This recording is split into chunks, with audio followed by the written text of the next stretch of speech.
The Wall Street Journal is reporting, quote, satellite images show the expansion of suspected Chinese spy bases in Cuba. They write, quote, images captured from space show the growth of Cuba's electronic eavesdropping stations that are believed to be linked to China, including new construction at a previously unreported site about 70 miles from the U.S. naval base at Guantanamo Bay. Meanwhile, Taiwan is saying this morning that Chinese officials boarded and seized a Taiwanese fishing boat sailing near China's coast and the Taiwan-controlled Kinmen Islands. All 5 crew detained for allegedly violating China's summer fishing ban. I want to bring in retired U.S. Army Brigadier General and author of the Phalanx Code, Anthony Tata. General, good morning. Good morning, Cheryl. I want to get your reaction to what we're hearing about the Chinese and Cuba. And these, and there, we know if you go to Cuba that there's Chinese vehicles everywhere. In addition to Russian vehicles, unfortunately, we had the Russian flotilla near the island, and now this new report.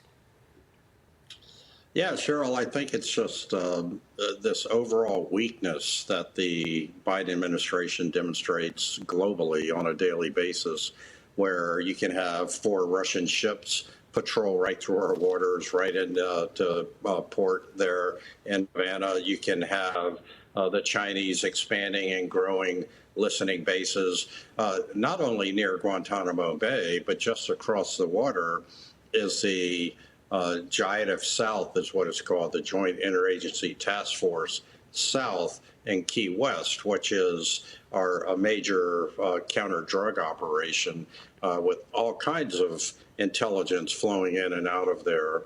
And the Chinese are particularly good at signals intercept capability.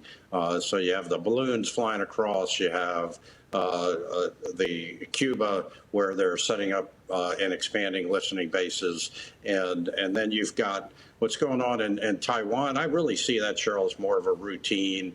That area where the fishing vessel was is very close to mainland China.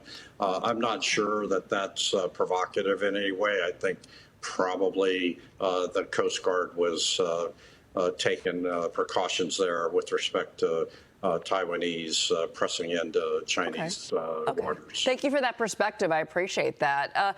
Let's move over to the issue now of Iran. So a foreign affairs advisor to Iran's supreme leader is vowing that Tehran is going to use, quote, all means to back Hezbollah if Israel launches an all-out offensive in Lebanon.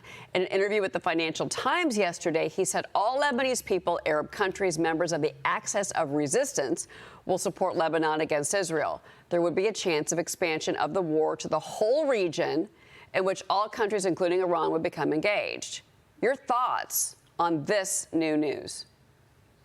Yeah, Cheryl, I think a couple of things are going on here. One is Israel's having tremendous success down in the Rafah and Khan Yunis areas in Gaza. And so strategically, one of the things that geopolitics demands is that you divert attention away from where your enemy is having success. So they want to press on the northern border in the Golan Heights.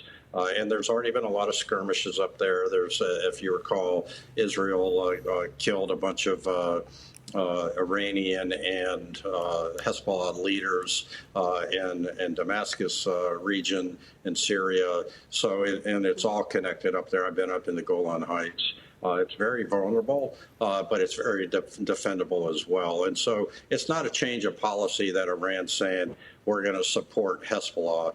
It's more information warfare and messaging to make Israel divide its resources from massing down in Gaza. It's a holding and fixing action, as we call it in the military. Even with the mass amount of cash that Iran has from its oil exports. I want to bring Tricia McLaughlin in here. She's got a question for you, General. General, thank you. I wanted to ask you about the domestic politics in Iran, if that is a factor in really Iran's posture right now, especially its aggression going on. On Friday, July 5th, there's a presidential runoff, a reform candidate, and of course, they handpicked candidate by the Ayatollah. What do you make of that? Is that a factor in this at all? Yeah, I really don't think so. Iran's really been excellent, if you want to use that term, at repressing and suppressing their own people and maintaining power. It's all about power for the Ayatollah, and he wants his person in there to continue to provide Quds Force commanders and a military that will continue to foment discontent throughout the Middle East, supporting Shia militia groups in Iraq and Syria, Hezbollah, Hamas, and the Houthi rebels. It's all about destabilizing the Middle East for the Ayatollah and that Supreme Council and the regime. And so I think the fix is in. I think they're going to get what they want. Interesting. Before you go, General, I do want to get your reaction to this. Senator Barrasso was on with Maria on Sunday Morning Futures, and she asked him about the condition of President Biden and the world stage. I want you to listen to what he told her. And my concern right now, Maria, is not just all the Americans who watched this debate. It's what foreign leaders, our enemies, saw in that debate in China, Russia, Iran, North Korea. Right now, are they thinking this is our moment of opportunity? Are you saying that Joe Biden should be replaced on the Democrat ticket? The Democrats are going to have to make that decision, Maria, and they are discussing it from two different ways. One is, do you replace him on the ticket? And the other is, do you replace him now as president? Either way, you're stuck with Kamala Harris, the vice president, who actually I think would be worse than Joe Biden. General? Yeah, so I don't think it's anything new for our adversaries to know that this administration is incredibly weak. From Afghanistan withdrawal, we left 30 NATO nations hanging, trying to get out of wherever they were, scattered around the country. We broke NATO. That's unreported story about how badly the Biden administration broke NATO. Then that caused Putin to go to Ukraine because he saw the weakness and really the ineptitude.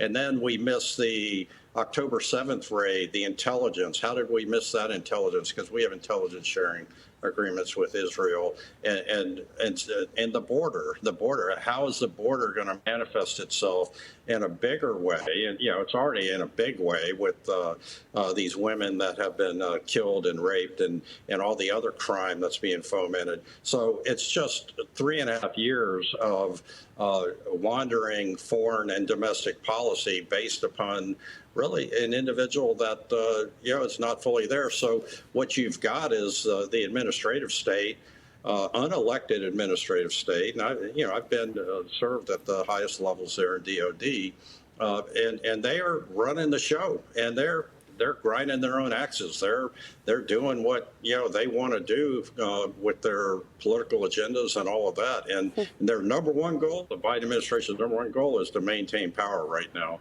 And so that's really why they don't care about the country. They want to maintain power. Wow. General Anthony Tata, that's stunning to hear from you. Thank you so much for being with us this morning. Appreciate it. Thank you, Cheryl. All right.